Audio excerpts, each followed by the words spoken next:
What's up, everybody? This is Matt Mandu and Bryan from Headwaters Kayaks, and we're lucky enough to have Griff and Greg Blanchard here today talking about the Lake Shasta tournament we had out there, which was Wild West Bass Trail and the CA Bass Nations tournament. So we've got a winner from each of them, since you could enter both, and each one of them only entered the one. So we've got two separate winners, but they both did really good. Both caught some awesome fish, and I don't know who wants to get into it first, but how was practice? How was the weather? What'd you do? Go for it. You want to go ahead? All right, yeah, Griff. All right, yeah. So just starting off with the practice day, right? We all know that we're just getting hit with these torrential storms right now. So it was a rainy day driving out there. Drove out there the morning of practice day, and as I was doing some research, I looked at the Jones Valley ramp, and that's where I decided to launch. So that's a ramp in the Pitt River arm. And as I was driving up to it, I heard that it was like a 2-mile dirt road. And with all that rain, I was a little worried about driving down it. So I was sitting there waiting, like, oh, where is it? Not exactly sure. And then I saw someone in their truck in a bass boat drive down. So I'm like, okay, we're good. Then just followed that bass boat down and ended up finding the launch all right. And then on practice day, I had some technical issues with my trolling motor, so I couldn't get my trolling motor to turn on. I think it got soaked in the rain, so I had planned to like run to the main lake and try to find some fish out deep, but I just ended up fishing near the launch, and I caught 4 fish on a jig and a Ned rig during practice day in about 10 feet of water. It was raining most of the day. I got pretty soaked and realized that my rain gear really did not work. So I needed to get back to the Airbnb and get warm and dry that off. So going into the tournament day with having 4 fish and a general idea of just, I had a semi-confidence knowing what the pattern was. So I found him in 10 feet of water, and I was just going to try to run that same pattern all day on tournament day. But on tournament day, we had a 2-hour delay because of the rain. So instead of launching at 6 a.m., we ended up launching at 8 a.m. And not only did my trolling motor not turn on again, but my graph wouldn't turn on because I think I got a bunch of water in my hole. So I was just old school, no electronics the whole day? For the beginning of the day. You had no power for the whole day? No fish finder, no motor? Well, I ended up figuring out my fish finder, thankfully. But so it was about 8:15 when I caught my first fish, and I didn't want to like go up and try to troubleshoot my electronics and all that right after launching, because that time on the water is just so valuable. So especially when at least 2 hours. Yep, in that Pitt River arm, it was like chocolate milk water, and I just started flipping a black and blue Zoom lizard, like real shallow, right up against the rocks, and I caught a 17 3/4 inch spot on that about 15 minutes into the tournament, and then was feeling pretty confident after that fish. And I said, all right, I don't even need a graph. If they're in a foot of water, I'm just going to run that pattern for the rest of the day. And I tried that for about 3 hours, and then I was looking down, it's 11:30, and I still only had that one fish. And I'm like, all right, well, by then the rain had calmed down a little bit, and I said, all right, I feel comfortable enough to go like get up on the front of my boat and go in my hole and check my battery for my trolling motor. And luckily I had an extra Nocqua battery and plugged that in, and then my graph worked fine. And that really came in handy, because then I ended up kind of running out to the middle of the lake, and as I was doing that, looked down on my graph, and I just really saw like 2 arches and 50 feet of water on a hump. The hump itself was in about 30 feet, and then it was 50 to 60 feet all around there, and just dropped a Ned rig with a Yamamoto single tail grub down on him. And I think I got bit immediately, and by like, I would say noon, like 15 minutes to 30 minutes, I had caught 4 additional fish and filled out my limit. And then from there, I said, all right, well, I'll put down the Ned, try to upgrade, get something bigger. So I started throwing a Kayak jig with a twin tail grub on it. And within maybe 5 minutes of throwing that on the fall, I had that big largemouth. There was a 19-inch largemouth hit the jig. And that I couldn't really feel them bite the Ned rig, but when that largemouth hit, I was like, oh, that's something different. And That's awesome. yeah, I got that in the boat, and I knew that, you know, I had a shot at that point. Really wasn't able to cull from there. Unfortunately, I didn't have any service on the lake either, and I knew I had a decent bag, so I wanted to make sure, like, first and foremost, that I just got my fish uploaded in time, so I didn't want to get DQ'd. So at 2:20, I left my spot and just ran back, pedal power, and ended up making it back to Redding in time to upload my fish. That's awesome. I remember in the last tournament that we were fishing, the last Shasta tournament out here last year, that's your go-to when it gets real tough, huh? That Ned with a single tail grub. Yep. That's a killer bait. Yeah, I either like doing that, or I even just take a 5-inch Senko and then cut that like into thirds and just use like the smallest little head on that. But I just love that Yamamoto plastic, and I'll just drag it, you know, not hop it at all. But yeah, I remember last year at Shasta, Matt, we were in the same area, and it was a similar like offshore deal where we kind of found them. You helped me almost get my limit. You're like, throw that. And I hooked another 1 or 2, but I still didn't come in with a limit from that tournament. It was tough. All these ones on Shasta, I guess it's the fact that it's in January makes it a little bit harder. Well, it's surprising because I see on your Instagram, Matt, you're always crushing them at Shasta.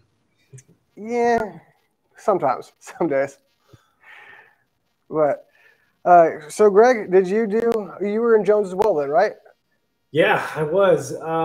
So got up there Friday evening, had a little room at Bridge Bay with Alden, Obedy, and Lawrence. And yeah, and like Griff said, we knew the weather was going to be crazy, something that I hadn't fished, I don't even know, ever. I mean, I fished in like a lot of rain, but given the rain, the air temps, just the wind, I think was the crazy thing. Mm-hmm. Not necessarily the wind, but the gusts. Like, that's one thing that I've learned over the years is you can't just look at the wind. You have to like look at the gusts, because the wind said 10 to 15 on Saturday, depending on which weather app you looked at, but it also said gusts 30 to 40 miles an hour. So I was not looking forward to Saturday. Sunday, it was supposed to calm down a bit, but Saturday, we went up to Sugarloaf. Just a really skinny part of the lake compared to the rest, and figured that we'd be able to get out of the wind if it got real gnarly. And we show up, me and Alden went out and pre-fished together. It was tough to find in the dark, man. Those dirt roads and everything makes it a challenge, but we eventually got there, and it was blowing. It was surprising because, I mean, you guys know the weatherman's not always right. We'll say that. There's, that's just how it is. But it was blowing. The gusts were just as forecasted, 30, 35 mile an hour. And we went out there. It was chocolate milk and Sugarloaf. We said, well, we're here. Let's fish. And, 3 hours. It's miserable. We're wet. The wind is screaming and not a single bite. So we pack up. And that's when we decided to go to the pit river arm. And what was crazy was when we got there, it was like calm. It was calm. It was nice. I mean, there were some sprinkles, some rain still. But we're like, what the heck? We thought for sure the bigger parts of the lake would have been way nastier with the wind, but it just wasn't. Did you fish them both on Saturday? What's that? Did you fish them both on Saturday for pre-fishing? Yep. Okay. So we started at Sugarloaf.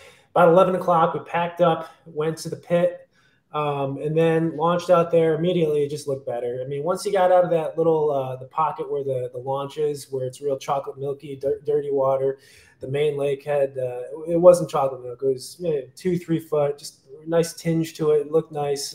All the flooded timber down there looked real juicy. So just just looked better. But I actually went almost all day. I think my first bite. And I was throwing everything during practice, because with this rising water, all this rain, I didn't know exactly what would be going on. I was hoping for some reaction stuff like spinnerbaits, A-rig stuff, cranking, not a single bite. And then I think around 2 o'clock, I got my first bite on a little Kayak finesse jig with a flapping hog trailer in about 20 foot, 15 to 20 foot on a point. So I didn't have much time left in practice, so I just started running some points, and I picked up 2 more small spots. And I was like, all right, well, this is good enough for me for tournament day. So tournament day rolls around. Oh, and by the way, we should mention after practice, came to Headwaters. Sorry if we were a little late. There was no one else there. You guys kept the doors open, the lights on for us. So we appreciate that. And also thank you for the food recommendation. The post office, shout out to the post office in Reading. Mm-hmm. Post office in Reading. Very good food. Beer was on point. So good call there. But yeah, I got started Sunday morning. A surprise showed up at the ramp, and some other guys were telling us that we had the 2-hour delay. I wish I could have slept in more, but it is what it is. But it was the right call because I actually went in my truck, tried to sleep a little bit more, could barely sleep. The gust, the wind, my truck was shaking. Like it was, I can't imagine being out in the kayak with those gusts and that downpour. So it was the right call. But yeah, I went out there and just said, we're going to go to those same points we got bit on during practice, those few bites, and just wing it. Probably throw the jig most of the day, mix it up with some other baits. And first spot I fished was the one I got a bite on the day before, and I think I caught 3 or 4 small spots right off that on the jig. It was a kind of an odd bite. It seemed like I had to throw it into deeper water, so sitting closer to the bank, throwing it out deeper into 25, 30, and slowly dragging it up. And that's when I would get bit. It was a weird angle deal, I feel like. I see you shaking your head, Griffin. Were you having that too? Yeah, definitely. You just had to drag it. And I don't know about you, Greg, but were all your fish on like rock as well?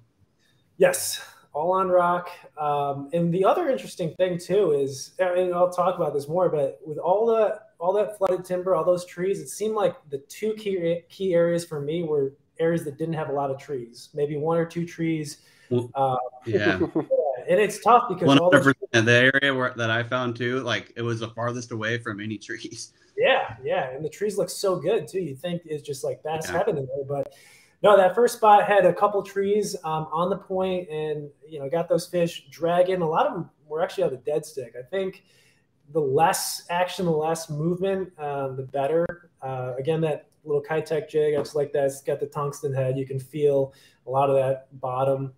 And after that, I just moved on. I fished points. I went into the pockets a little bit, into the coves, into the creeks, and I didn't get anything. Everything was main lake points, entering into those areas. And like we talked about, the less trees, the better. Maybe they just, there was less of, not as much to hide in. Maybe they just couldn't hide as good. So junk fished. I threw a lot of stuff. Everything was coming on the jig. It wasn't like an on fire bite, but I'd say I'd get bit every 20 to 30 minutes if I was actually fishing. At one point I did pick up an A-rig, and, I figured because we know Shasta is the lake of 12 to 14 inch spotted bass. It's just one of those things. You got to weed through 100 of them to get the good one. But I figured if I got bit on an A-rig, even though I didn't get a single bite in practice, it'd be the right one. And I think it was like my 3rd cast with an A-rig around some trees. I got slammed, and I doubled up, and it just bent me over. And I was like, this is the one. This is like, a giant. But I just had the spotted bass foul hooked, and it was sideways. And, when you have a sideways hooked on an A-rig, it feels like a 10-pounder. And it was like 14 inches. But it was whatever. I got the bite. Got a bonus largemouth on the jig, 16.5, big old tail. Those largemouth can be key. Only largemouth of the day. Filled out a limit, called up a few times, small calls. I think I was sitting around 75 at the time. And, that's not bad. I thought this would be a tournament where if you get 75, you have a chance. So I was happy with that. And really what happened was I went to the one area where I had multiple bites earlier in the morning, smaller bites, but went there around 12 o'clock and got bit pretty quickly. It was a 16-incher, I believe. So 16 inches are money out on Shasta. I was happy with that. Then I think maybe 20 minutes later, I hooked into another one. Just felt like the same thing, just felt like a bite. You're reeling it up. I got a flash of it. I was like, ooh, that one's a long one. And got in the net, and I took a look at it. I was like, whoa, that's really long. Put it on the board, 18-incher. That's just a gift on Shasta. I mean, those are, and congrats to Griff for the 19-inch largemouth. I mean, I don't know how many fish you got to catch an 18 to 19-inch fish out on Shasta, but it seems like maybe 1 in 100. Few and far between. Yeah, so you're definitely lucky when you stick one of those. And then I just kept fishing that one bank the rest of the day. I think the one thing was these fish were pale, really pale. And I think what was happening was because of all this rain and the water coming up a little bit, I think these fish that I was catching were deep fish, and they were moving up on this bank to feed or to do whatever. But they were coming up, they were curious, and I just felt like these fish were moving up. So it was an area that was. How deep was that? So I was still fishing 15 to 20. But okay. I bet you these, and this was right off the main channel on a bank with not a lot of trees, a couple trees. And I think these fish were coming up from the main channel and just feeding. So you think they were probably in like 50 plus and just moving up to come feed? Yeah, I would bet. I highly doubt these fish were just sitting on that bank for the past day or so. I think these were fresh fish, and called up a couple more times. And I think I almost called everything I had in that spot. That's awesome. Yeah, it was just, right place, right time. Fish clean, only lost one, got me hung up in a tree, fish story. Who knows how big it was? Felt big. Probably a 10-pounder, but we'll say. We don't know. Yeah, it's probably like that big. Yeah, just, fortunate to have a good event, a good finish after a pretty terrible practice. Practice was rough, but I don't know. I feel like sometimes, for me at least, the tougher the practice, the better the tournament you'll have. So it only matters on game day. Exactly. I did want to ask too, on those Kayak jigs, they're small jigs, and you said you're throwing a flapping hog. I know they have a couple different sizes. Are you using the smaller size on that bait? Yeah, 375, and then I bite off like a 1/4 inch. It actually takes off those two little balls at the very base, which whatever, but real compact, real finesse. And I don't know. We make up stories as to why we think they're going to bite a certain bait, but I think that bulkier profile, and especially on a dead stick, I think that particular presentation looks good when it's just sitting on a rock or something. And, that finesse jig, that tungsten creates some commotion when you're banging up against a rock. So, that was every bite I had was on that, minus the A-rig fish. Wow. Yeah. Can't go wrong with a jig. I know you like it as much as I do. Yeah, love a jig. And I feel like you'll, on average, get better fish than like a drop shot or something like that. So I've been fishing Shasta too much, so I don't think that's true anymore. Yeah. When you throw a jig all day and catch 12, 13 inches, big fish don't always eat a jig. It feels bigger when you set it onto the casting rod. Yeah. When you set the hook, they all feel big. Yeah. And then, if they're spots, they always feel big till you get them up to the boat. It's finally a good one. That's another 13-incher. I know. It's fun, though. I can't. It is fun. It is fun. It's the thunk. When you get one, I know, like you said, Griff, that 19-inch largemouth, like when they hit it and it's like, okay. Like that's my favorite part, when they really just doink it. Yeah, to Greg's point, I mean, you're lucky to catch a largemouth like 1 in every 100 fish on Shasta.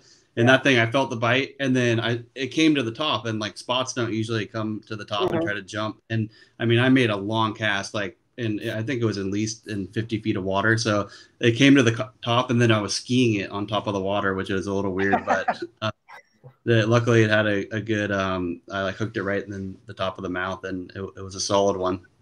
But I think that fish, I think, was just like suspending in maybe like 30 feet of water, and it was just complete. It up on the fall? Yeah, it ate it on the fall. Oh, wow. Okay. Yeah. That's interesting. Unfortunately, I didn't have a bunch of slack in my line, so I felt the bite as it was falling down. That's great. Man, well, it's cool that you guys kind of got on the same pattern, rocky banks without a lot of trees. I know I did talk to a couple of the other guys and got fishing reports, and the consensus was the same. I know you guys both know John Myers. He gave me some information that I'm going to talk about too, but he said, it's very specific, he said fist-sized rock. That's what he was looking for. And he wasn't fishing, I don't believe he's fishing trees, because I believe he launched out of Bridge Bay and went south. But yeah, he was talking about rocks as well. Like that was the thing. And to hear you guys in Jones, which if you fish Shasta at all, Jones is the land of trees everywhere, more stuff than you can flip at. And to avoid all those and fish the rock, I mean, it really shows that you guys found something that worked and were able to duplicate it throughout that area. And that's pretty cool. I mean, that's how you win these things. You find what works and you really stay on it. Yeah, I was going to say, it's in the Pit River arm. It's so tempting just to want to fish the trees because it all looks so good. But yeah, it was definitely a rock deal. That's awesome. Well, cool, man. Congratulations to both of you. I really appreciate you guys being on here. And hopefully you got the roughest tournament out of the year so far, and they'll only get a nicer, warmer, and a little drier from here on out. Yeah, it was a brutal conditions wise. It was a fun tournament. You know, you look back on it, it's, you know, it's fun to kind of we all came out alive, first of all, and then then it was a fun one. I enjoyed it. Shasta. When did you look back on it and you're like, man, you remember when we got our butts kicked by the weather at Shasta? Yeah, it's always a good time there. I enjoy it. I'm glad we there. It's a great fishery overall. I mean, I know it gets a lot of pressure, and you know, we had the Wild West boat tournament or the team tournament the day before, so you know they did well too. What's that? I heard the Wild West, I believe, won with 15 and some change, so they had a pretty good weight as well. Yeah, I think that was the winning weight. Second was 12, and then just kind of went down from there. A lot of, you know, your standard 7 to 9 pound bags. I didn't look. I didn't know how many people actually came in with a full bag, but I'm assuming with the conditions, not everybody. You know what? I think there was a lot more than I thought. I thought for sure after practice, I was like, wow, that's going to be a tough day for him. But I think out of the 109 boats, like, I mean, don't quote me on this, but I think there was like 80 limits. Wow, you know, that's impressive. One limit's down to like 6 pounds. I mean, I could be wrong, but there was a lot more than I thought. I thought it would have been, you know, a tough one for even boaters, but, you know, they clearly caught him. So sweet. Well, awesome. And I appreciate you guys coming in and buying some of our fishing gear. We're still trying to get people to know that we're carrying it. So it was nice to see it fly off the shelves. So thank you guys for that and coming out, and honestly, just seeing you guys. I miss you. I wish I could get out to every tournament or more tournaments and hang out with you. But definitely, whenever you guys come up here, let me know. We'll get out and go fish. Absolutely, man.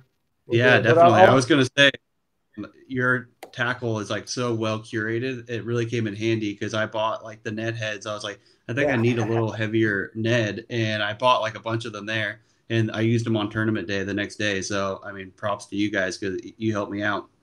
That's awesome. We're trying to get the classics that work on the waters around here, and then some specialty stuff. So we're trying to get a few things. Like, I think we're the only people in town right now that have the Kayak jigs, which like one of the most killer baits up here. Oh yeah. Don't tell anyone. Yeah, we'll keep it quiet. But yeah, I enjoy the tackle shop. It's fun. I mean, how can you go wrong? It's like when you put together a tackle warehouse order, like, nah, I don't need that, but I get it all in for the shop, and it feels good. Well, I wanted to talk about what Julio did, and he was out there with you, Griff, right? Or launching around the same time, same place? Yeah, we practiced together and stayed together. Oh, did you guys fish together most of the day? Or close? Not on tournament day, but yeah, we practiced in the same area. Okay. Well, he was saying that he got most of his fish in 10 to 20 feet. Some came on trees, but again, most were off the rocks. No reaction bite, and then the Ned rig and the shaky head were his go-to. And he was throwing the 4-inch green pumpkin Ned. So I think that's the big TRD, the big turd. And then the Zoom shaky head worm. So that one is kind of like a trick worm. It's got a little bit more tapered tail.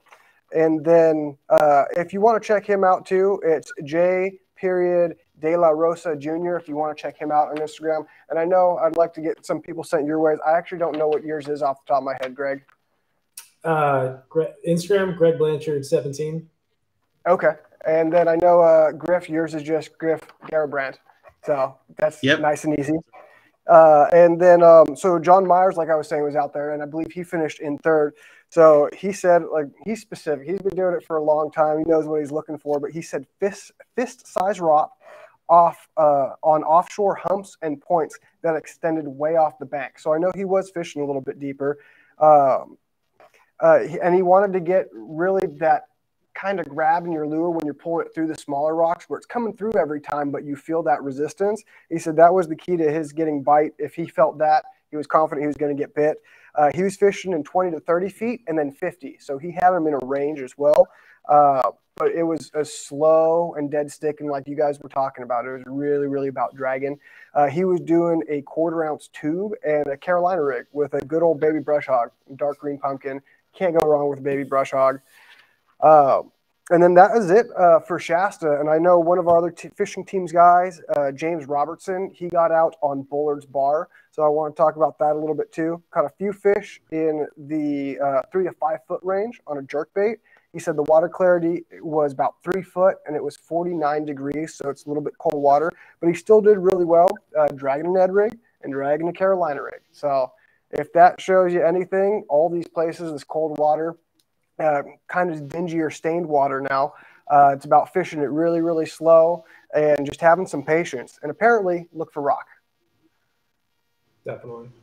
Yeah, I agree with that. Actually, now that you said about John, I tried some points that had some of that big chunk rock and bigger boulders, and I don't think I got bit. It had to be more smaller sized rocks. So for whatever reason, that seems to be interesting. True.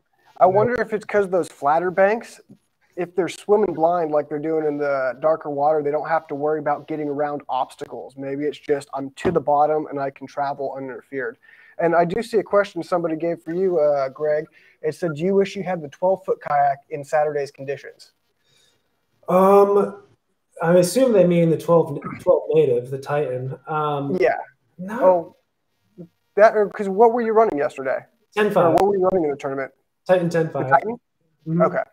No, I felt, despite it being super sketchy, I never felt in danger. I mean, we were playing it safe. We were hugging the bank.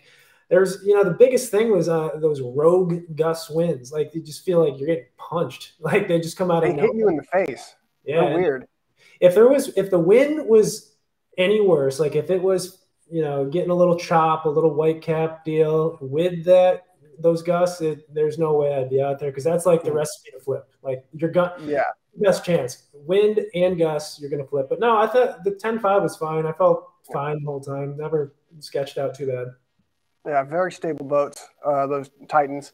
And the thing with those rogue gusts too is you see them coming. If you're looking across the water, you see it start to chop and move before, and then you just get blasted.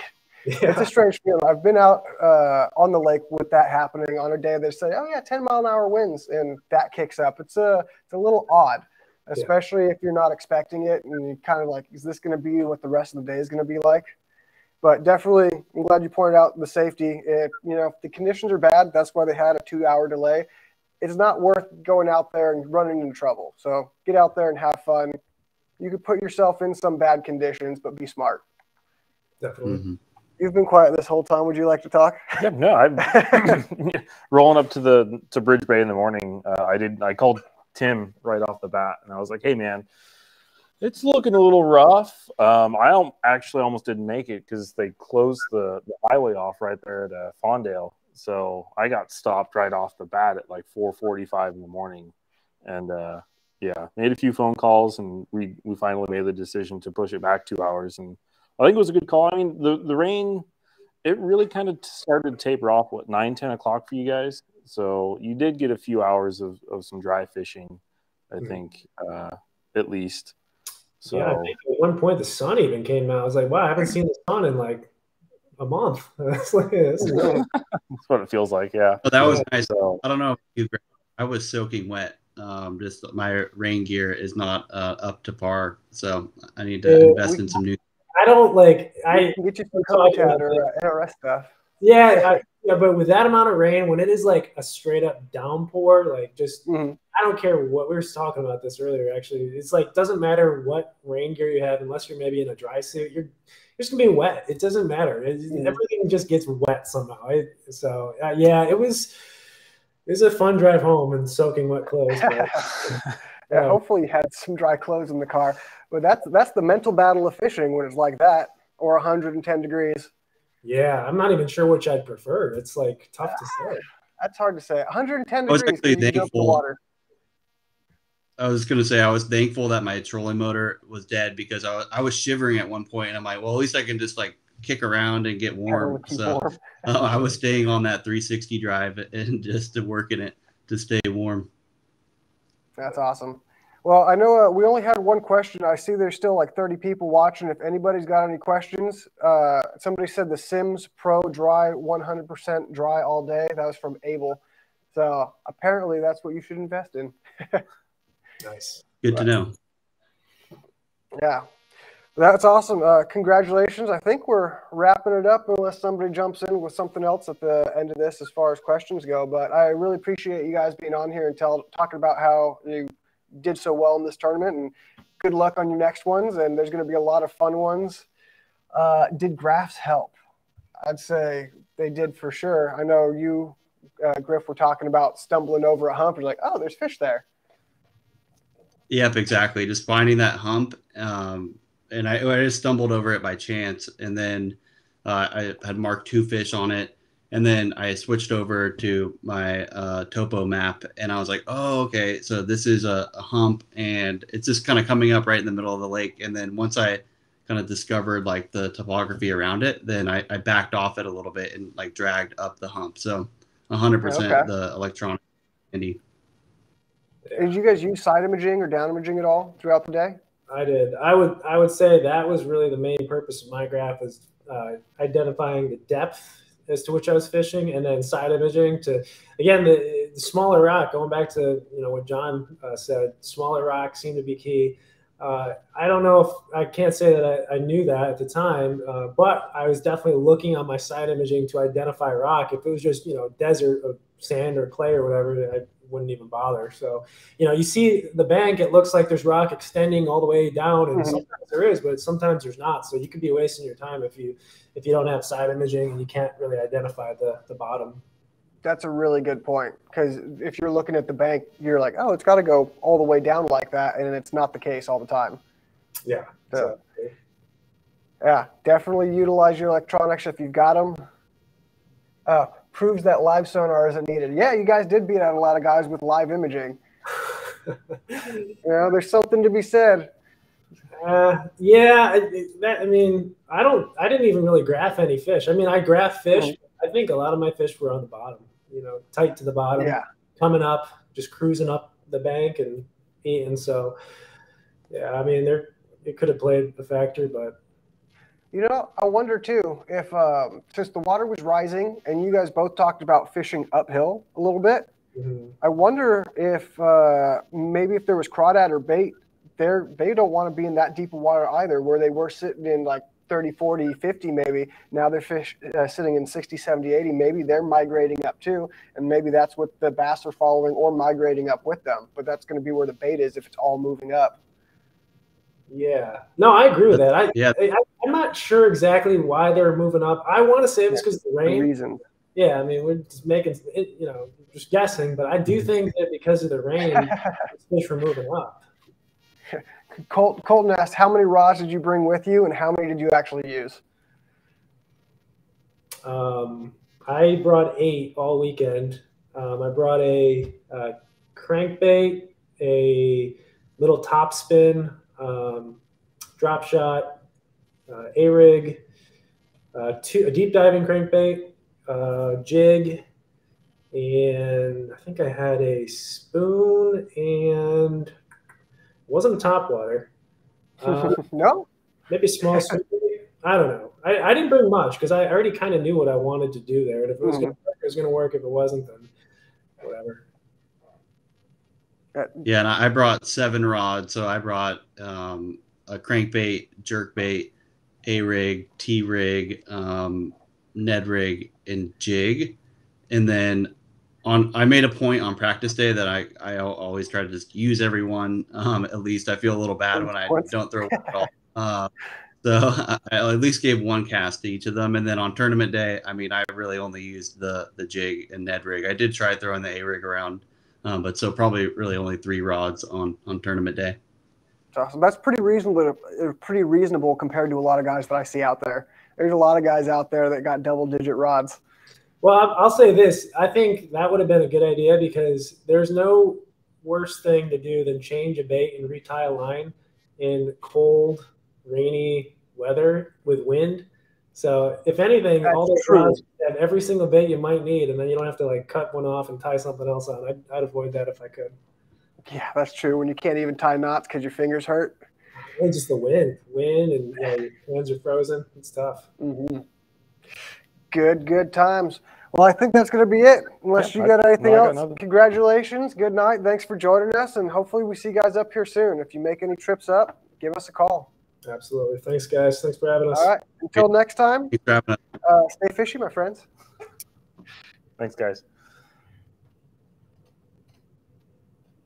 All right.